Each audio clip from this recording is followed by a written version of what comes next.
Jell-O. The Jell-O program, starring Jack Benny, with Mary Livingston, Phil Harris, Dennis Day, and yours truly, Don Wilson. The orchestra opens the program with Playmates.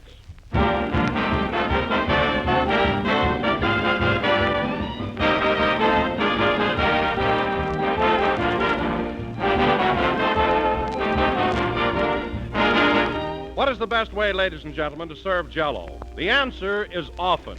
Because just one taste of this swell, colorful dessert, and folks are sure to want it again real soon. Yes, Jell-O is a grand, exciting treat, a perfect joy to look at, and when it comes to taste, well, there's simply nothing finer. Jell-O adds a glamorous touch to any meal. Gay, sprightly colors, rich, tantalizing flavor, all blended together in a bright, tangy dessert of enticing goodness. So tomorrow night, lend new delight to dinner with a clear, radiant mold of shimmering Jell-O in any one of Jell-O's 6 delicious flavors. The name Jell-O is a trademark, the property of General Foods. And when you buy, look for those big red letters on the box. That way, you can always be sure of getting the flavor that made Jell-O famous.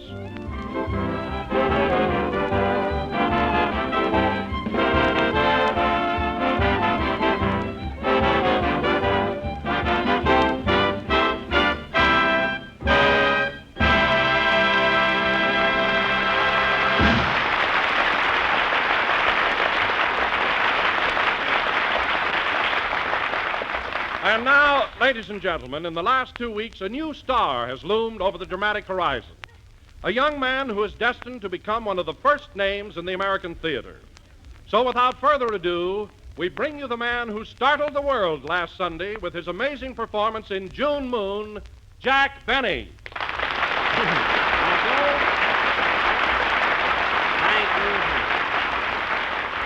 Thank you. Jell-O again. This is Jack Benny talking. And Don, thanks very much for that fascinating introduction. When you use words like that, you charm me. I mean, I feel that I'm a cobra and you're a flute. A flute? Yes, Don, a big, fat flute.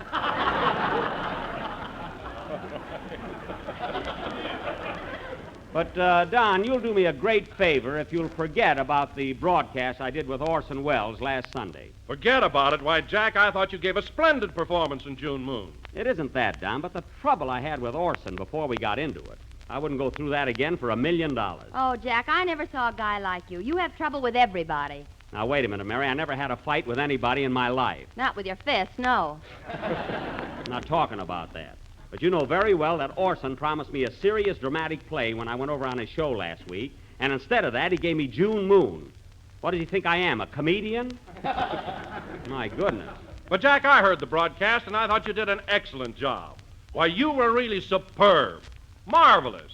I was? There goes the flute again. Don, I'm not arguing about my performance, but I was supposed to be a young songwriter from Schenectady. Yeah, it's hard to say. A young songwriter from Schenectady. But that's not me. Well, maybe I'm wrong, Jack, but I thought June Moon was right up your alley. And the girl that played opposite you was grand. Yeah, she was a cute kid. Not bad looking either. You know, Jack, this may be just a silly notion, but listening to it over the air, I got the feeling that she wasn't acting at all. She really sounded like she was in love with you. Well, let's not go into that, Don. But it's amazing how you sensed what actually happened. Yes, sir. I'm going to take that flute and hit you right over the head with it. Oh, stop. Mary, Don isn't flattering me at all. As a matter of fact, I've been taking that young lady out all week. We've been making the late spots every night. Well, Jack, what happened to your old girl, the one that worked in the restaurant? Oh, you mean Gladys Sabisco? Oh, we split up. It was one of those lovers' quarrels. Yeah, she charged Dad for a second cup of coffee, and he took his ring back. It wasn't that at all. She charged me a nickel for a hunk of cheese on my apple pie. You'd think your wife-to-be could give it to you.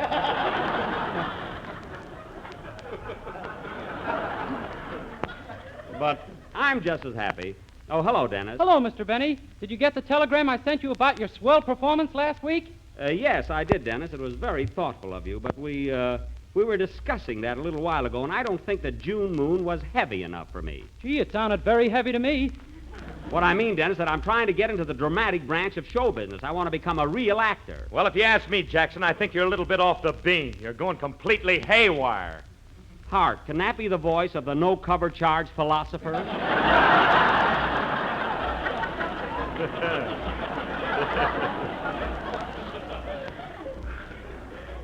What's that, Phil? Well, I'd like to know why you want to be a dramatic actor, that's all. Because I want to return to the theater. I'm going back on the stage. Back on the stage? What for? Because radio can't last. Haven't you read in the papers about those sunspots? I'm getting out before it's too late. You know, it may even be the end of the world. Why, Jack, that's ridiculous. You can't believe that the world is coming to an end. He can't, eh? He's been building an ark all week.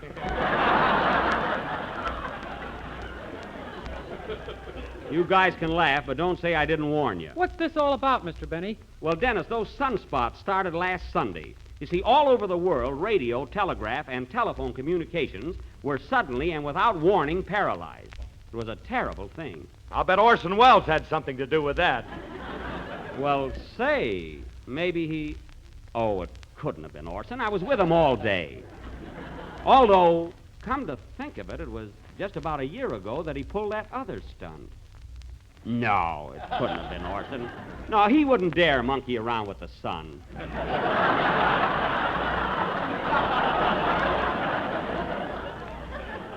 No, not him. Oh, Mr. Benny, Yes, please? I mean, what is it?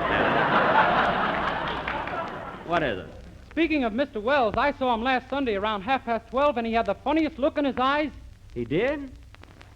Say, I wonder if he could have...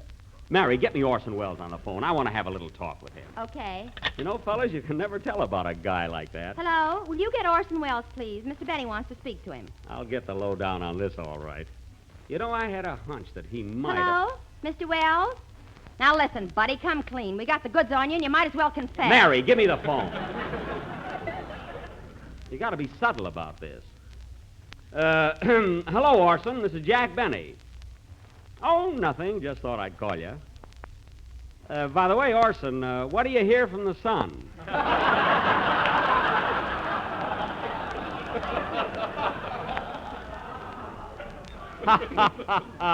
You devil. He's making off. He doesn't know what I'm talking about, fellas.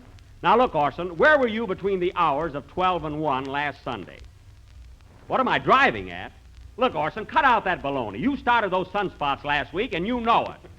Yes, sunspots. But...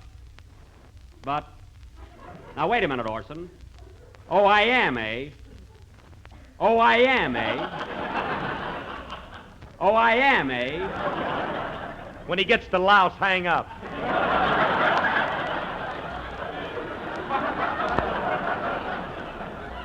He passed that. Now, Orson, I just thought that maybe you... Now, hold on, Orson. Hold on. Hold on. Wait a minute, Orson. Sticks and stones will break my bones, but names will not... Now, hold on.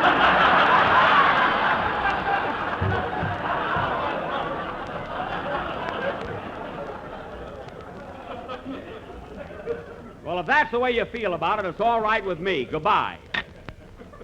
I still think he had something to do with it. He can't fool me with all that yelling and calling names. But I can't understand Orson not letting me in on it. Play, Phil. Yeah. Gee, you'd think that being together like we were, he'd have said something to me. I can't...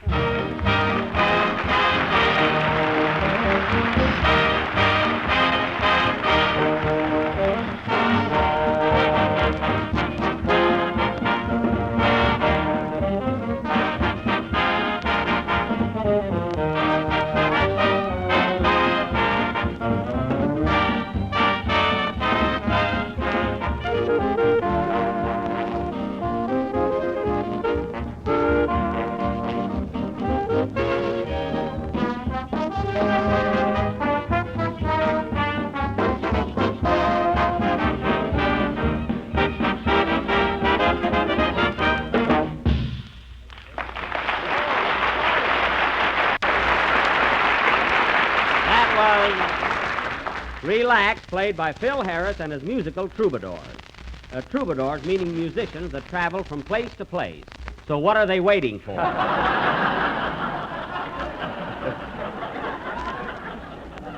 And now, ladies and gentlemen... All right, Jackson, you just keep that up, and one of these days we will pack up and leave. Phil, even with my rheumatism, I'll be glad to wave goodbye to you. And now, ladies and gentlemen, as we announced last week, for our feature attraction tonight, the Benny How Did They Ever Think of All Those Jokes players will present their version of Walt Disney's full-length Technicolor production, that favorite of young and old, that immortal fairy tale, Pinocchio. Thank you, Fudge Cake. Now, in our version of this fairy tale, I will play that lovable little wooden doll, Pinocchio. At the beginning, I am nothing but a marionette. But as the story progresses, I become a real live boy with red blood in my veins. Well, send out for some and let's get going. Never mind. Now, Mary Livingston, that funny girl, will play the part of little Mary Cricket, who lives next door to Pinocchio. You see, folks, I'm changing the story here and there. Hey, Jackson, why don't you leave the play the way it was? Walt Disney did a marvelous job. Because I'm trying to improve it, Phil. You know, fix it up. You're the kind of a guy that would draw a mustache on the Mona Lisa. I would not. Anybody that would put a mustache on him ought to be shot.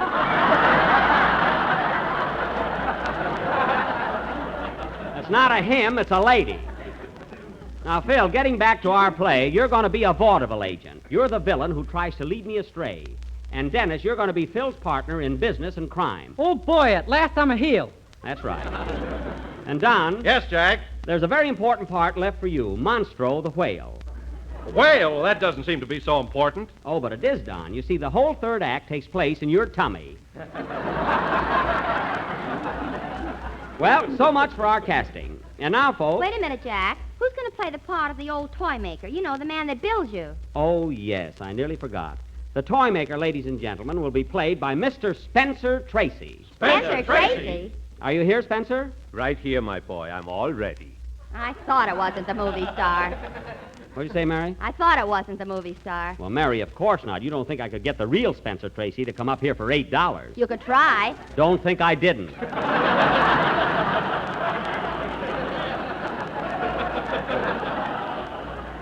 And now, ladies and gentlemen, in a few moments we will take you away to the land of make-believe and give you our interpretation of that delightful fantasy, Pinocchio. Dennis, set the scene, please.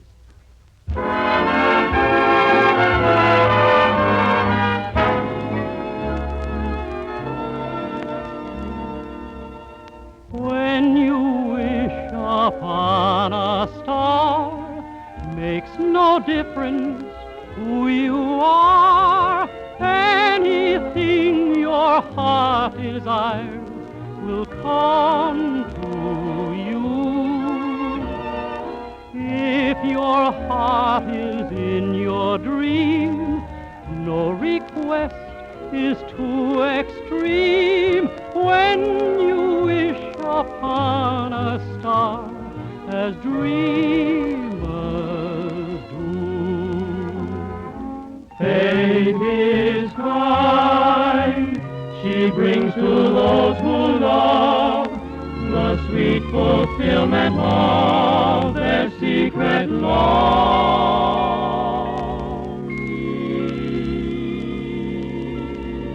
Like a bolt out of the blue, fate steps in and sees you through.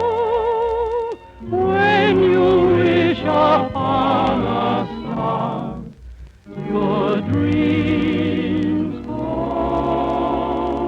true.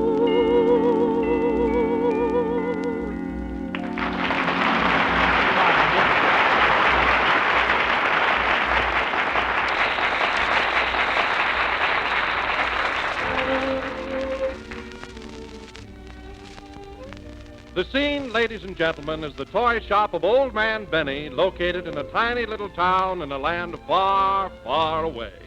A bright fire is burning on the hearth, and in one corner of the room, the old toy maker is busy putting the finishing touches on a beautiful new doll. That's me, folks. It is evening, and the silence is broken only by the tick-tock of many musical clocks. Listen.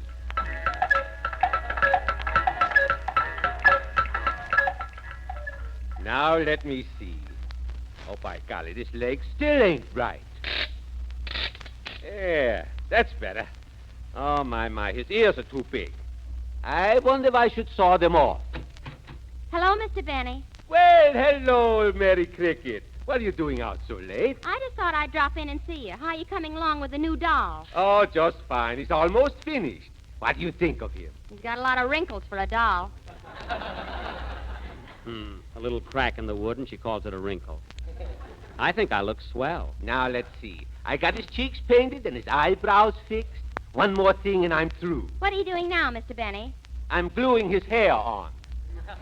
Gee, just like they do at Paramount.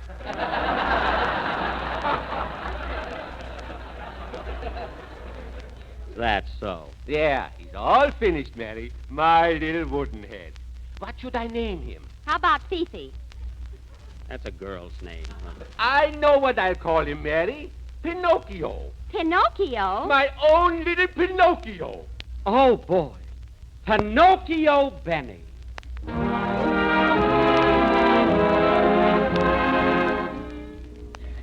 Look, Mary, isn't he a beautiful doll? And he looks so real. He sure does. My. I wish he was alive and could walk and talk. I wish he was my son, my own little boy. Come in. Mr. Benny, Yes? I heard what you just said, and you've given so much happiness to others. I'm going to make your wish come true. I will give life to Pinocchio. But how can you do this? Who are you? I am the Blue Fairy. The Blue Fairy? She's the fattest fairy I ever saw.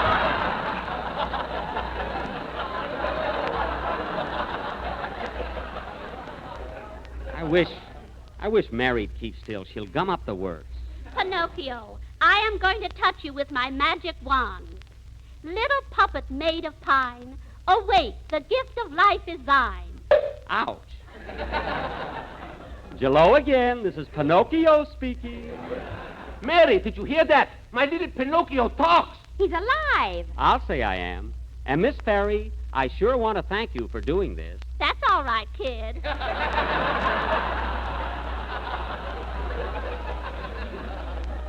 Gee, I'm alive.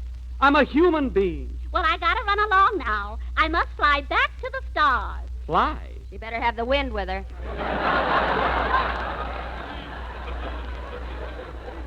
Gosh, isn't this wonderful? I can breathe, and I can walk, and I can talk. You can whistle, too. Whistle? What do I want to whistle for? Because when you get in trouble and you don't know right from wrong, give a little whistle. Who, me? Give a little whistle. When you meet temptation and the urge is very strong, Give a little whistle, Toot, toot. give a little whistle. Not just a little squeak, pucker up and blow. But if my whistle's weak, Yell, Vodio, do-do. take the straight and narrow path, and if you start to slide, Give a little whistle, yes, kid, give a little whistle. try, kid. And always let your conscience be your guide. I'm shouting to ya. And always let your conscience be your guide.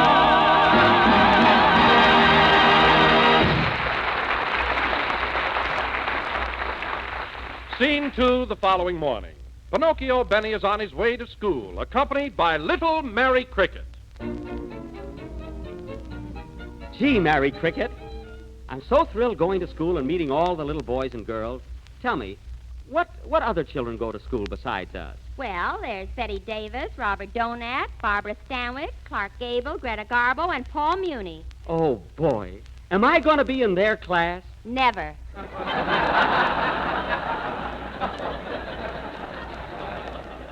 You don't have to be so positive about it. But, Pinocchio, there's one little boy you want to stay away from. Freddie Allen, the school bully.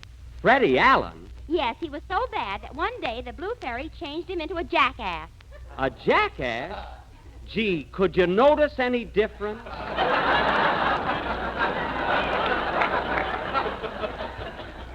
Anyway, I won't be scared of him. Oh, look, Mary Cricket. Who are those two men coming towards us? That's Harris and Day, a couple of vaudeville agents. You stay away from them, Pinocchio. Why? They're always trying to take little boys away from school and put them on the stage so they can make money out of them. Oh, well, I can take care of myself. Well. Look here, Day, a new little boy in town. Well.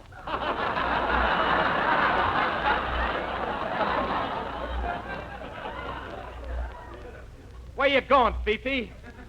We picked a different name. It's Pinocchio. I'm on my way to school. School. Now, look here, Bob. You're a chump to go to school. Come along with me, and I'll put you in vaudeville.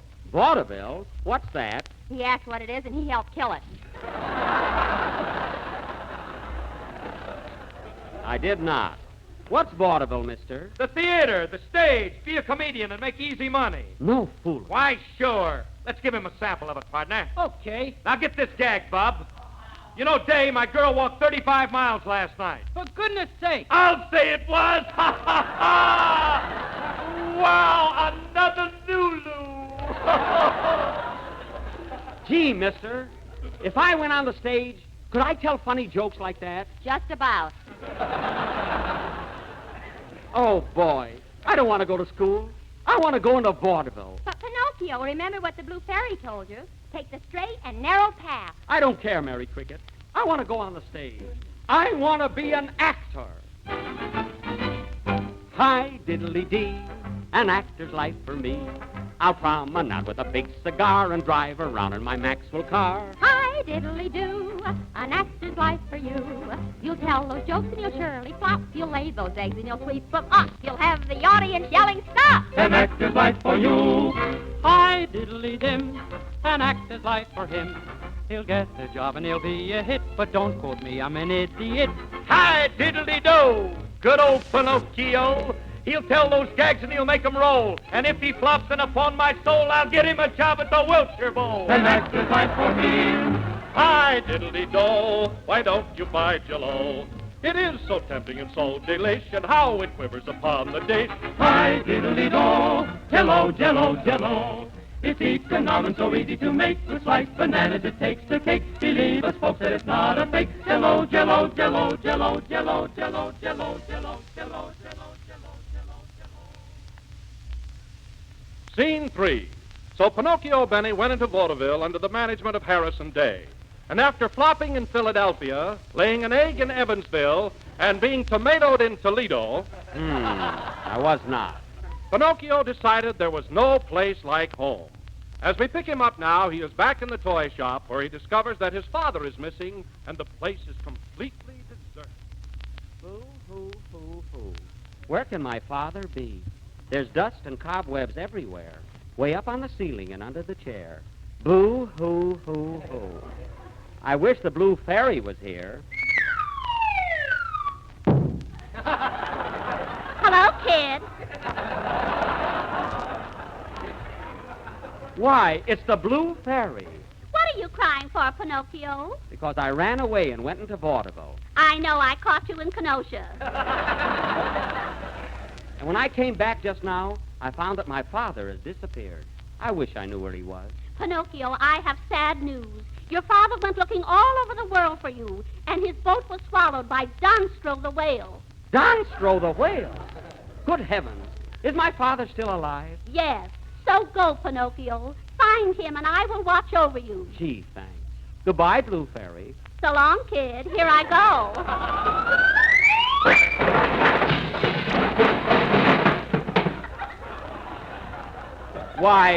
Why, Blue Fairy, what happened? I couldn't make it.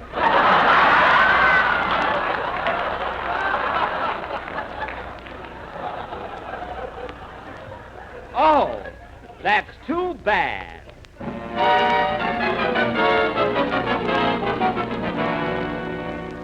Scene 4. Pinocchio, Benny, and little Mary Cricket have left home in search of his father. They are now at the bottom of the ocean trying to find Donstro the whale. That's me, folks. So we now take you to the depths of the sea.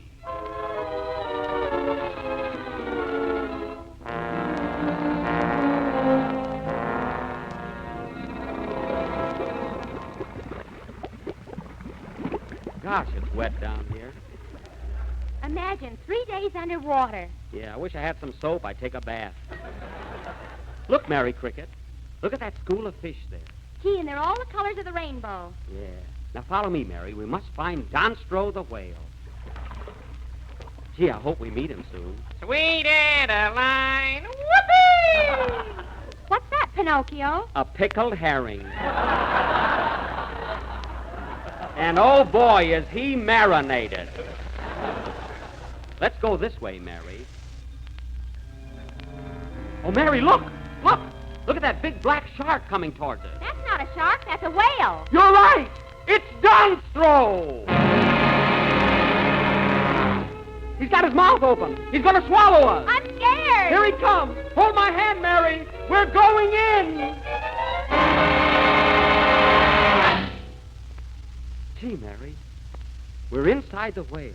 Yeah, isn't it dark in here? Turn on the switch. There it is by his third rib. Okay. Now stick close to me. Gee, what a big place. Gee, what a big place. Listen, Mary, there's an echo in here. Hello, Echo. Hello, Echo. I'm looking for my father. I'm looking for my father. Is he in here? I don't know. Hey, Eddie, is he in here? I don't know. Hey, Bill, is he in here? I don't know. Hey, Sam! Oh, never mind. I'll find out myself.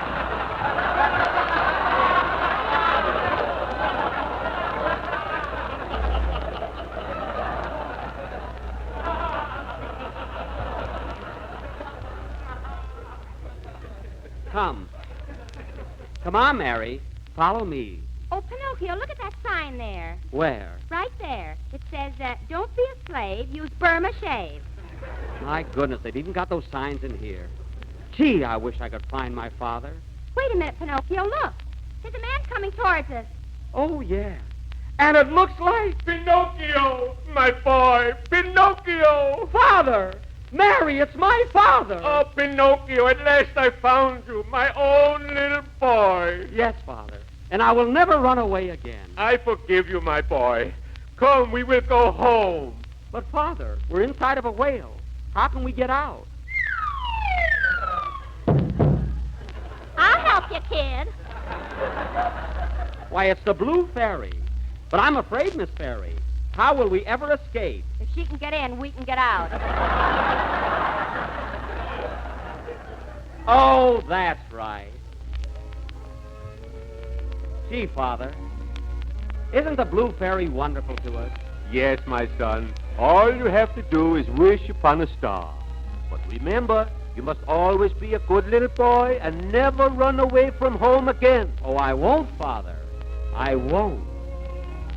Like a bolt out of the blue, fate steps in and sees you through. When you wish upon a star, your dreams come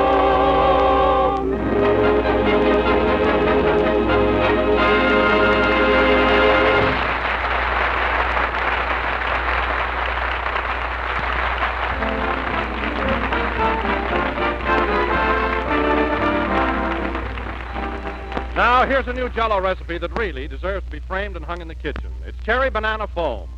Yes, sir, if you want something mighty good, try this distinctive Jell-O treat. A marvelous mingling of delicious bananas and rich crimson cherry Jell-O. It's as simple as can be to make. First, dissolve 1 package of cherry Jell-O in 1 pint of hot water and then mold in sherbet glasses. Next, blend 1 crushed banana, 2 teaspoons of sugar, and 1 stiffly beaten egg white, and beat them to a thick, creamy froth. Then heap it on top of the firm Jell-O and serve at once. That, friends, is cherry banana foam, a striking red and white combination of swell ripe bananas and ruby red cherry Jell-O. So try it tomorrow night for dinner. You'll say this novel, tempting Jell-O dessert simply can't be beat for keen, delightful enjoyment. We're a little late, so good night, folks.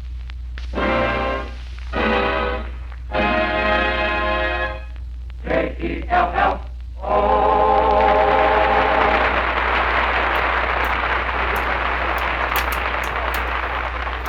This is the National Broadcasting Company.